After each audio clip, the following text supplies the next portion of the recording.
সকলের দাবি যে এখানে একটি স্থায়ী ব্রিজ নির্মাণ করে দেয়, যিনি সরকার আছেন উনি যেন অতি দ্রুতই এই ব্রিজটাই আমাদেরকে করে দেন। এটা আমার দীর্ঘদিনের দাবি। সরকারের কাছে বিনীত অনুরোধ যে এখানে যেন পাকা ব্রিজ অতি দ্রুত তাড়াতাড়ি যেন পাকা ব্রিজ দেওয়া হয়। এই কাজাইকাটা হলহলিয়া নদীর উপরে আমাদের একটা পাকা ব্রিজের অতি শীঘ্র দরকার।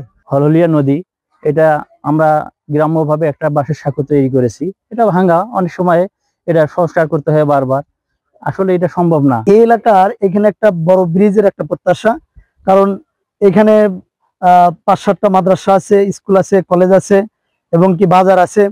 প্রতিদিন কমপক্ষে 20,000 মানুষের চলাফেরা এদিকে, বিশেষ করে ছোট ছোট বাচ্চা। এই ব্রিজের এই পাশে একটা নুরানি মাদ্রাসা আছে এবং হেফজে মাদ্রাসা আছে এবং কি প্রাইমারি স্কুল আছে। এই ভাঙ্গা সাঁকো দিয়ে যাওয়া তাদের একদম জীবনের ঝুঁকি। এখানে স্থায়ী ব্রিজ না থাকার কারণে অনেক সময় আগে এখানে খেওয়া ছিল, খেওয়া পারাপার হতে অনেক সময় লাগতো এবং অনেক দুঃখ কষ্ট হইতো। এখানে চেয়ারম্যান মেম্বার কত যায়, কত আশ্বাস দিয়ে যায়, হুমকি ঝুমকি দিয়ে মানে ভোট নিয়ে যায়, আর কোনো সুযোগ সুবিধা মনে করে আমরা পাই না। এলাকাবাসী মিল করে নদীর উপরে একটা সাঁকো নির্মাণ করি, কিন্তু সাঁকো তো চিরস্থায়ী নয়, ভেঙে যায়, আবার সারতে হয়। তাই আমি এই সরকারের কাছে আকুল আবেদন জানাচ্ছি যে অতি দ্রুত যেন এই হলহলিয়া নদীর উপরে একটা স্থায়ী ব্রিজ করে দেন।